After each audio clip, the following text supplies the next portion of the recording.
Sige, show, dali.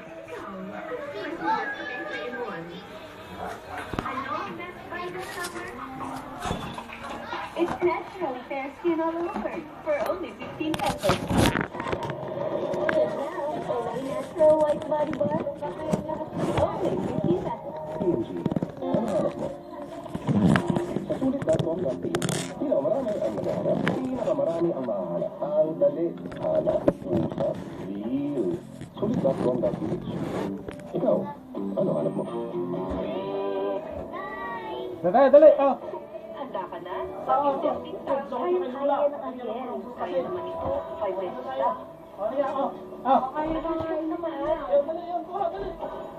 Nalipid ako eh. Yun. Finish! Ay, kailangan mo ng peach. Punta dun. Magkano nga uli yan? Tunay na matipid ang nakakabilib na linis ng Ariel. Para sa ibang silid, may new water pack.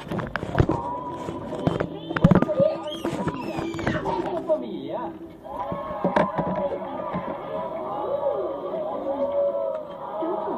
Sarap ng lasang home dog.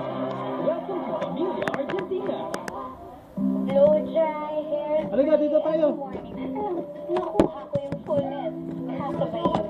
Laging bagsak siya. Dito tayo mag-shoot. With avocado and pasta extra.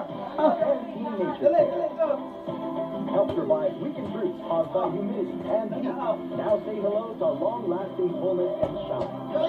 Kahit of lover, bagsak na hair. Bye. And teenager care. P&G. Ay, labas ang puwet. Labas ang puwet.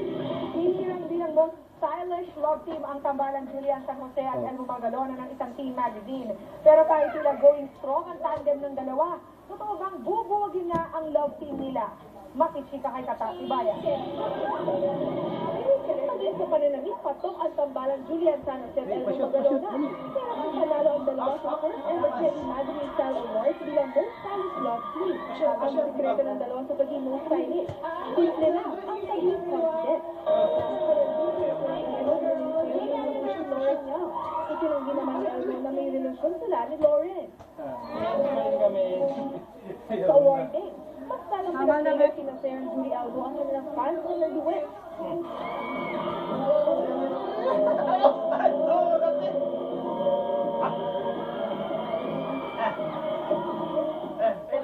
Pero, ilang dalawang araw ng pagsasama ng tambalang Julie Albo dahil may bago ng collab team si Elmo sa pinaka-latest comedy sitcom ng GMA na Please For My Sweet.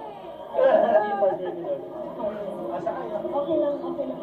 Ay, wala nang problema po sa akin. Wala pong problema yun. Handa na nga ba sila maghiwalay ng landa? Bittersweet. It's happy na nakakuha pa kaming more projects. Pero it's also sad na hindi siya yung ano ko doon kasama ko. Mas gamay namin kasi talaga isa. So, yeah, parang baka sabi niya bittersweet.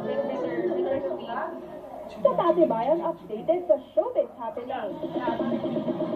Idinamanda ni Amalia Fuentes ng libel si Rufa Gutierrez.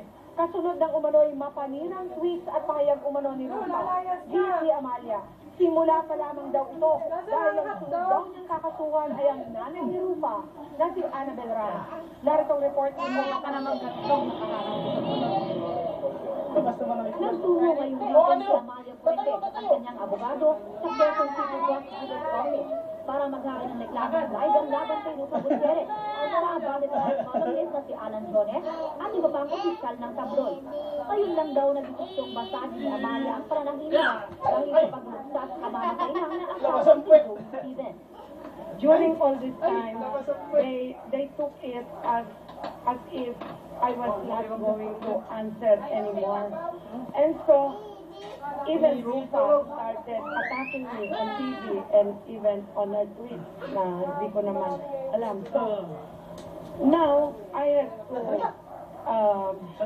to get the justice system to take care of this problem for me. I have no choice.